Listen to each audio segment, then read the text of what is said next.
The shower was still running when I walked into the bedroom. Steam was curling out from beneath the bathroom door like smoke from a gun barrel, and the scent of eucalyptus filled the room. Her phone was unlocked, face down on the bed. Her blouse was crumpled in the corner like it had been torn off. That's when I noticed the wine glass. Still half full, lipstick on the rim. But she doesn't wear lipstick for me anymore. I stood there for a moment, not breathing. I heard the water shut off. Silence. Then a voice I didn't recognize, a male voice, muffled but laughing. I backed out of the room like I'd stumbled into a crime scene. I didn't slam the door. I didn't scream. I didn't kick the dresser like they do in movies. Instead, I walked to the kitchen, took the lasagna out of the oven, set it on the table, poured 2 glasses of sweet tea like I always do on Fridays. The smell filled the house, like it always used to. Like I thought maybe, just maybe, this time she'd come down with that soft smile and pretend to love me again. But she didn't come down. They stayed upstairs for 42 minutes. I counted every second. When I finally heard the front door open, not the bedroom door, the front, I sat on the couch like I hadn't moved. She stepped in first. Hair wet, hoodie zipped up. The man behind her didn't even look at me. She walked past me like I was a ghost in my own home. That night, I lay in bed with her body turned away from me, same as it had been for months. And when I gently touched her shoulder, just trying to feel something human, she whispered, "Don't touch me tonight." But it wasn't anger. It wasn't shame. It was boredom. So the next morning, before the sun even broke the trees, I kissed her forehead one last time and whispered back, "Goodbye." She didn't flinch, didn't move, didn't care. But this isn't the story of how she broke me. This is the story of what happened after I left, when I found the journal in the attic, when I learned who she really was, and what she did to the man before me. The morning air outside was damp with mist, and the gravel beneath my boots crunched louder than I wanted it to. I didn't slam the door behind me. I closed it slow, painfully slow, like a man leaving behind the scene of his own funeral. I didn't take much with me. Just my wallet, a bag of clothes, and my dignity, or what was left of it. I didn't have a destination in mind. I just drove, for hours, past the edge of Red Creek, past the cornfields, past the line where everything started to feel unfamiliar. And I thought that was it. That was the end of the story. Another broken man, walking away from a woman who no longer saw him as someone worth loving. I could have lived with that. I could have swallowed the bitterness and disappeared. But the universe wasn't done with me yet. That night, I slept in the back of my truck in a Walmart parking lot. My phone buzzed 17 times. All from her. I didn't read a single message. I didn't want to hear her apologies. I didn't want her pity. But on the 18th buzz, the name on the screen wasn't hers. It was Marla, Delaney's sister. We hadn't spoken in over a year. Last I heard, they weren't even on speaking terms. So why was she calling me now? I let it ring out. A minute later, she sent a text. "You need to check the attic. Today, before she gets rid of it." No greeting. No explanation. Just that. I drove back to the house the next morning before the sun came up. I knew Delaney worked Sundays at the clinic. She'd be gone until at least 3. I still had my key. Of course I did. She hadn't asked for it back. She probably thought I wouldn't dare return. I moved through the house like a stranger. Everything smelled the same: lavender, dryer sheets, and lies.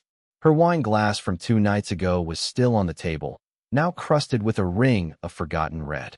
A part of me wanted to smash it. But I didn't come here to break things. I came to find whatever Marla was warning me about. The attic stairs creaked like they were whispering secrets. I hadn't been up there in years. We used it mostly for old boxes, wedding stuff, photo albums, Christmas lights. She never let me hang anymore. I didn't expect to find a locked chest in the far corner. It wasn't ours. I'd never seen it before. It was old, maybe antique, with brass edges and a dent on the side. The kind of thing you'd find in the background of a horror movie. The lock was simple. One twist with a screwdriver, and it gave.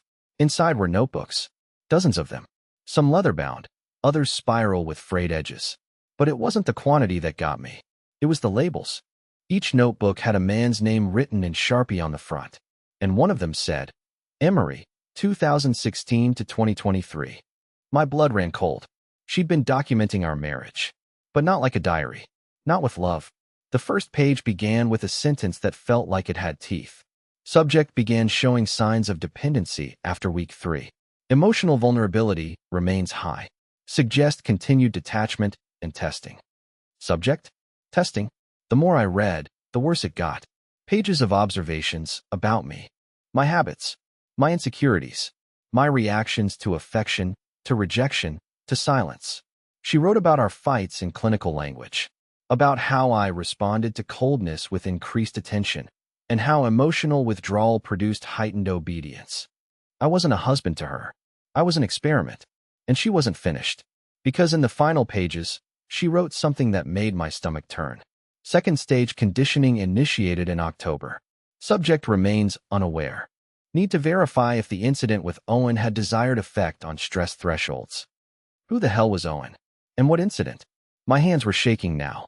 Every instinct in me screamed to run, but I kept reading. Because deep down, I knew this went beyond infidelity. This wasn't about cheating. This was about control. About something calculated. And suddenly, everything, the whispers, the cold shoulders, even the shower that night, began to feel like pieces of something bigger. Something sick. I closed the notebook, put it back in the chest, and locked it again. But not before taking one thing with me. The journal labeled Graham, 2013 to 2016. Because I needed to know if I was the first. I had a feeling I wasn't even close. Back at the motel, I didn't even turn on the lights. I sat at the edge of the bed, holding Graham's journal like it was radioactive. I hadn't eaten since breakfast the day before, but I wasn't hungry. My stomach had turned into a knot too twisted to untangle. I didn't know what I was about to find in those pages, but something told me it would ruin the way I saw my entire marriage, and maybe even myself. Graham's handwriting was neater than mine. Straight lines. Consistent pressure. The kind of guy who probably ironed his shirts even on weekends.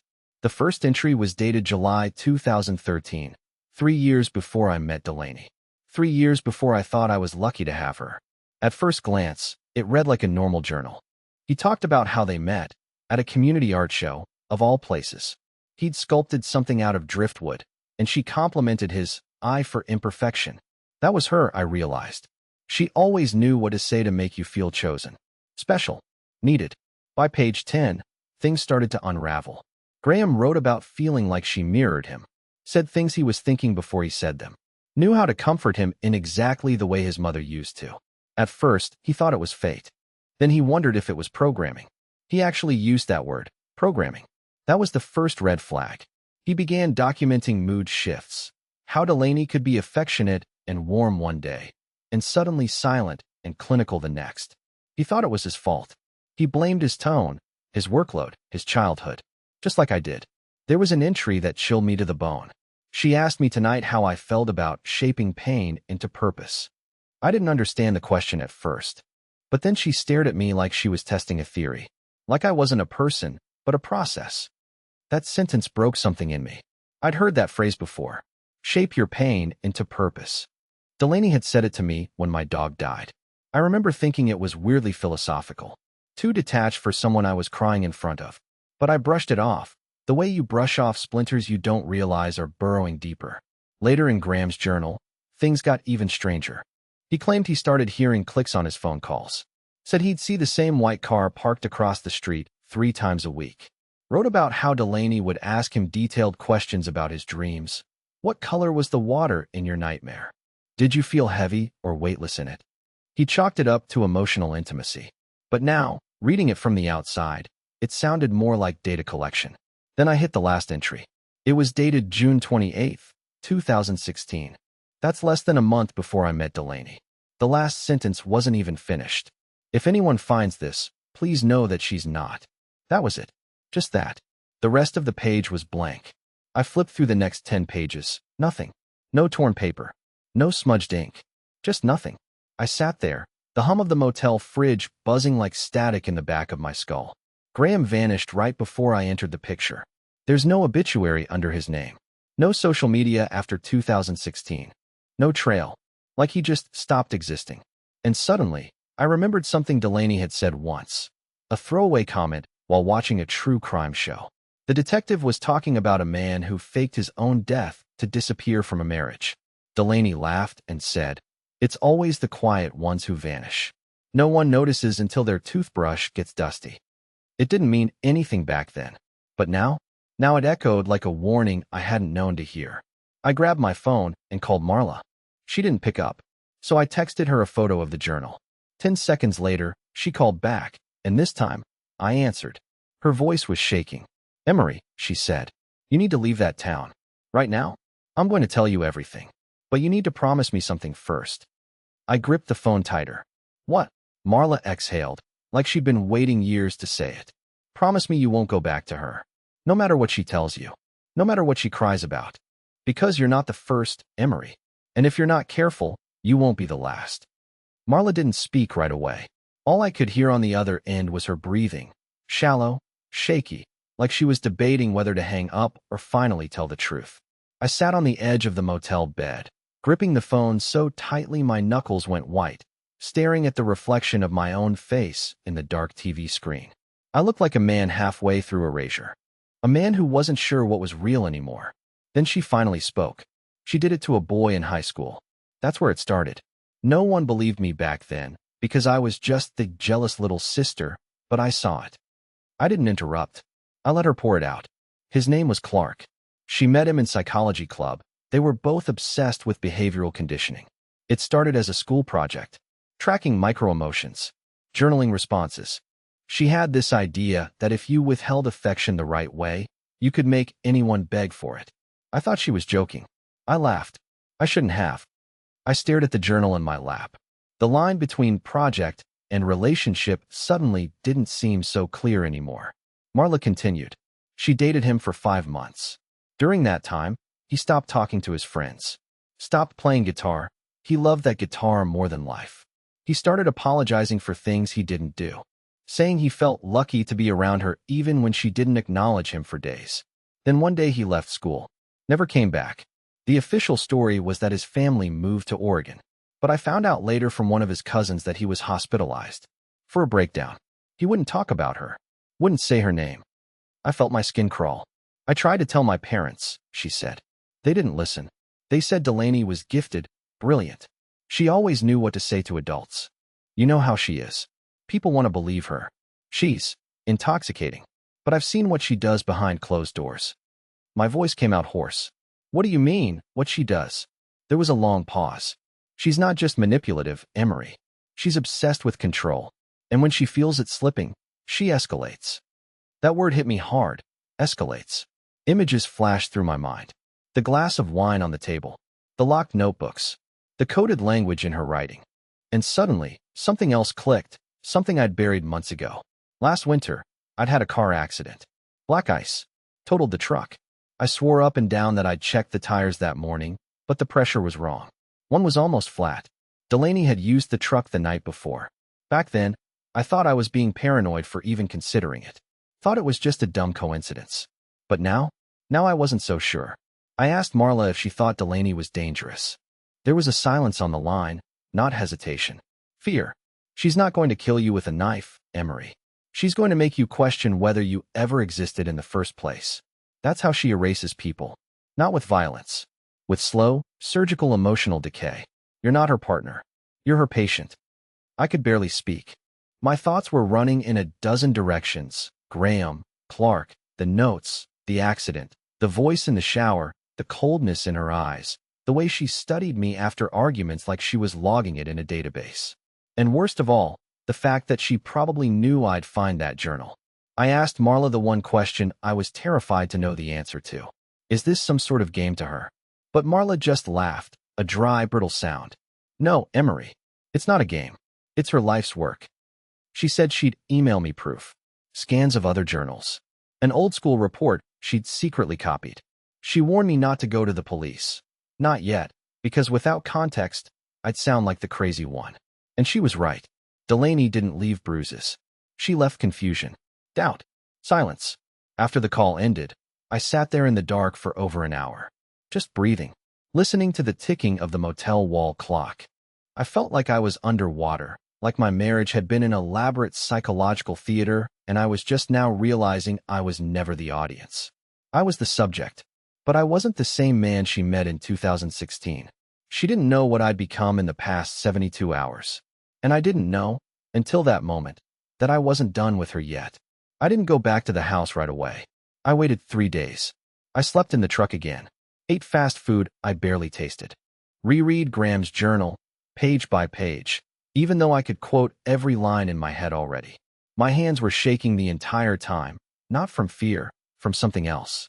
Something harder to name. Maybe it was rage. Maybe it was the realization that I was never in a marriage. I was in a case study. But on the third day, I got the email from Marla. A zip file. 6 scanned documents. There were pages from Delaney's college research, a presentation titled Behavioral Echo, a case for experimental emotional replication in domestic environments. It sounded like academic gibberish until I saw the example slides. A flowchart of emotional incentive versus denial. Bullet points detailing the effectiveness of withholding physical intimacy post-conflict to maximize partner submission. I wasn't just a subject. I was a textbook chapter. She had practiced this, refined it, and applied it with surgical precision. I should have gone to the police. I should have gone to a lawyer. But those things require language. How do you explain that you've been psychologically dismantled by someone using affection as a scalpel? You can't show scars when they're written in the folds of your behavior. So I did the one thing I wasn't supposed to. I went back. The house was quiet when I arrived. Her car was in the driveway. Curtains drawn. Porch swing still. I used my key, half expecting the lock to be changed. It wasn't. Part of me wonders if she left it that way on purpose, like she wanted me to return. Not to reconcile, but to see how far I'd unravel before I broke. She was in the kitchen, barefoot, slicing apples like it was just another afternoon.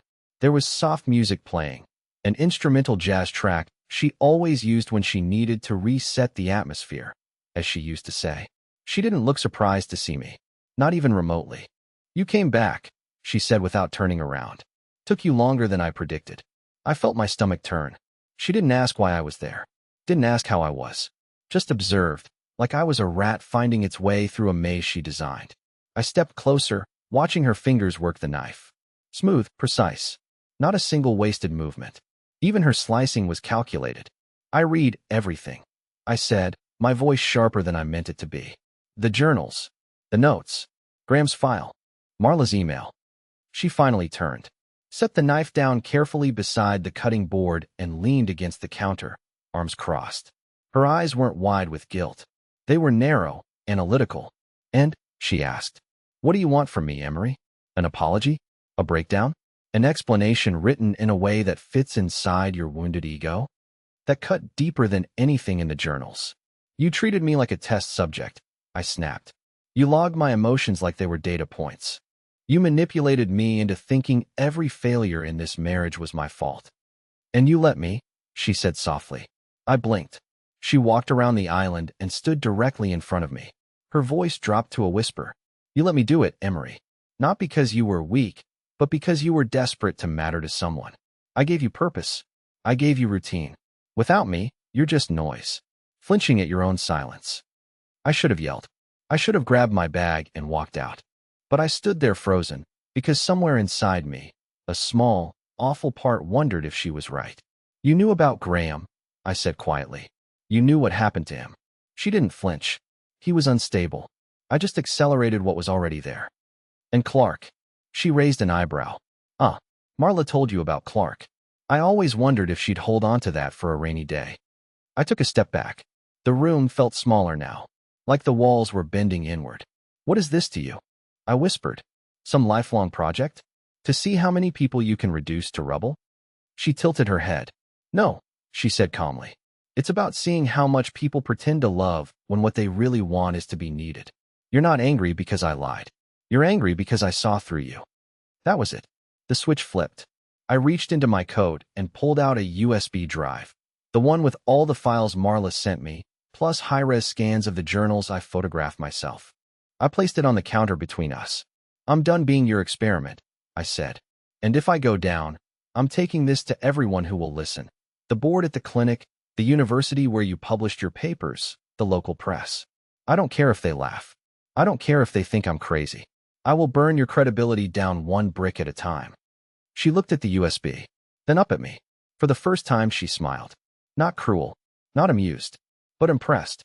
"You finally did something unpredictable," she said. "Congratulations." I turned and walked away. My hands were still shaking, but I didn't let her see. As I shut the door behind me, I realized something else. Delaney hadn't followed me. Because she didn't need to anymore. I didn't feel free when I left the house. I didn't feel victorious. There was no sense of closure or cinematic finality. There was just silence. Thick, throbbing silence that followed me from the driveway to the gas station to the motel parking lot, like a fog that refused to lift. I slept with the lights on that night, and I don't know if it was because I feared she'd follow me or because I feared she wouldn't. The next morning, I sent the files. Not to the police. Not yet. I sent them to 3 inboxes. A journalist I remembered from a local scandal involving a corrupt city councilman, a university administrator listed on one of Delaney's old research publications, and a small subreddit focused on emotional abuse recovery. I didn't include my name. I didn't want sympathy. I just needed someone, anyone, to see it. I expected silence. Maybe a few keyboard warriors calling it fake. I'd spent years being invisible, after all. Why would this time be different? But the replies came fast. The journalist was the first. Her name was Eleanor. She didn't question the authenticity of the files. She asked for more. Proof. Background. An interview. I ignored her for now. I wasn't ready to turn this into headlines. I just wanted the pressure to build. I wanted Delaney to know her mask was slipping, that the cracks were finally visible. Then came the email that stopped me cold. Subject line? I knew her. We were in the same group. The sender didn't give a full name. Just an initial, B. His message was short, maybe 6 lines, but every word sliced deep. He said he recognized the terminology in Delaney's notes. Said it mirrored language used in a private psychological research collective from nearly a decade ago. A group known unofficially as Mirror 9. I'd never heard of it. Google hadn't either, not officially. But he attached a PDF. The document was chilling. An outline of an unaccredited study, allegedly funded by a private donor, exploring empathy erosion, microbehavioral tracking, and emotional compliance testing in intimate settings. There were no names, no photos, just code references and proposed templates. But under one model, labeled E47F, the subject responses logged matched Delaney's notes on me almost word for word. If this was true, she hadn't just built her methods alone. She'd trained for them, learned them, perfected them. I felt like I was falling through the floor. But the worst came that evening. A voicemail. Blocked number. A woman's voice. Soft. Cautious. Like someone walking barefoot across broken glass. Hi, my name's Joanna. I saw your post in the recovery forum. I think we have something in common. I dated someone named Delaney, too. In 2010. I'm not sure if it's the same person, but if she ever used the phrase emotional weather patterns with you, please call me back. Please. I've been waiting years to find someone else who understands what she is. The phrase hit me like a punch to the chest. Emotional weather patterns. Delaney had used it in our 2nd year of marriage. Said it while explaining how some people forecast pain before it arrives. I thought she was just being poetic. I told her it was beautiful. She kissed me that night like she meant it. I never realized it was part of her script. I called Joanna. We talked for 2 hours. She told me stories that were too similar to mine to be coincidence.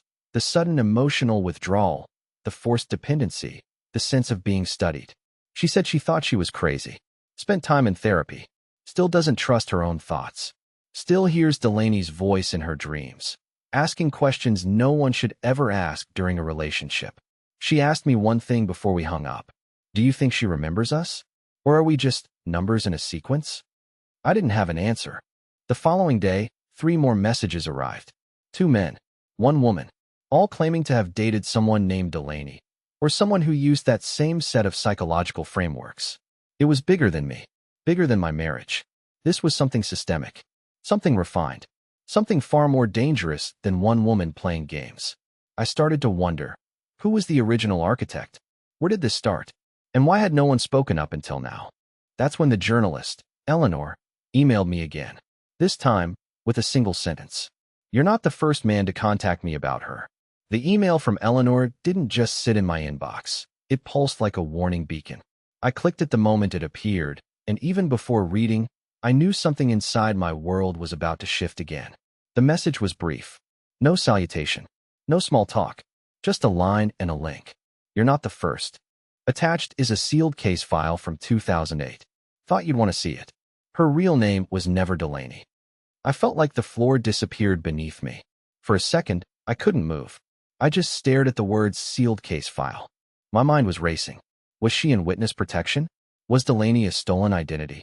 Was everything about her, her family, her past, even her sister Marla, part of an illusion? I clicked the link.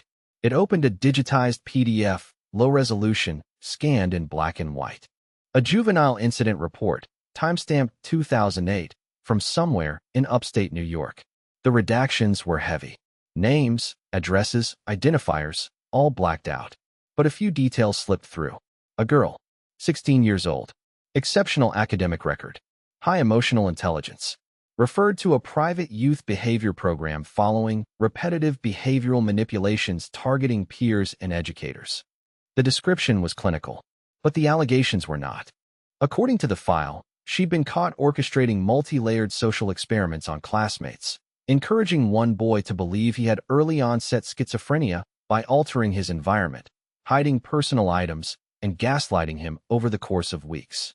In another instance, she manipulated two teachers into believing the other was spreading rumors, nearly resulting in one's termination. She called the project Ripple Theory. There were interviews, or what remained of them. A school counselor described her as hyperarticulate, disturbingly observant, emotionally detached. Another simply wrote, "She asked me how I cried. Not why, not when, how." Her name was listed once before the redactions picked back up. Bryony Ellison, not Delaney. Not even close. I pushed away from the desk. My skin went cold. I stood up, pacing the tiny motel room like a man pacing the edge of a cliff. Bryony. I whispered it aloud. It felt wrong, unfamiliar, and yet something about it fit. Something colder, harder, a sharper syllable for a woman who never truly existed. I texted Marla immediately. Her name is Bryony. You knew, didn't you? She didn't answer for nearly an hour. When she did, her replying nearly broke me. Yes, I'm not really her sister. I never was. I'm one of her former subjects.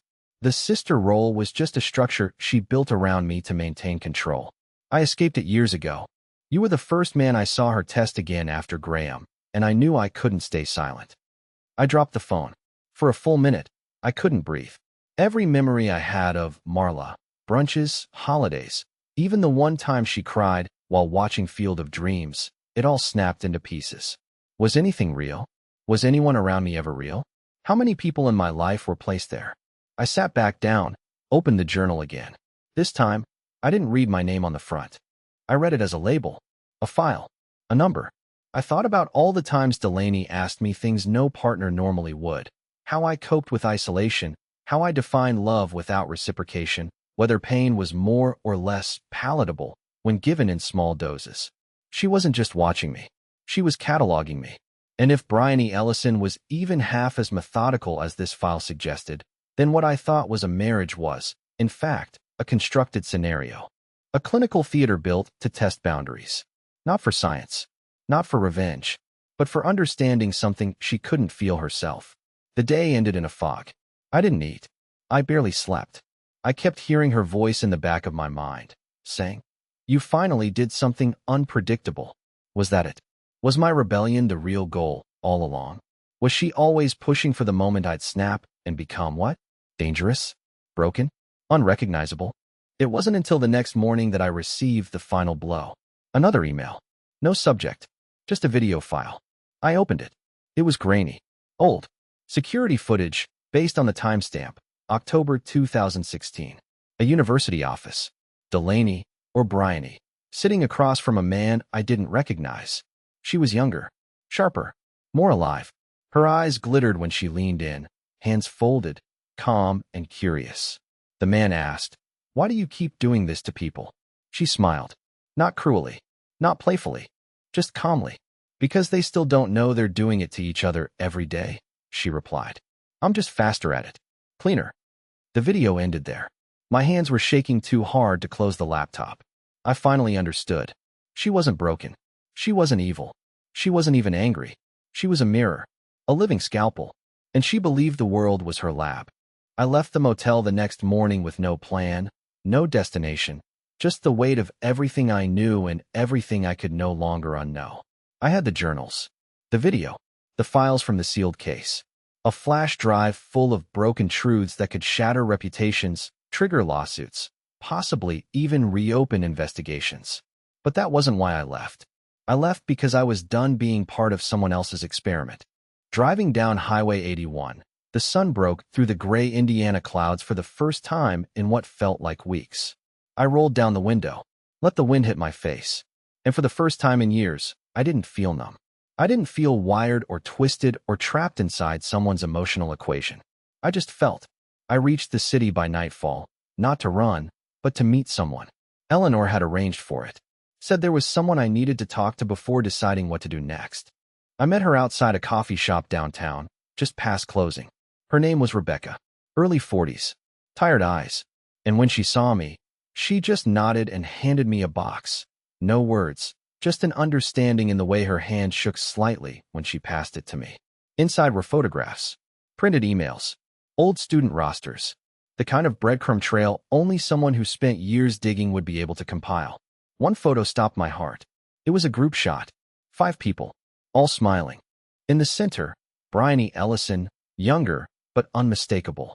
Beside her, a man with light hair and a soft, forgettable smile. Graham.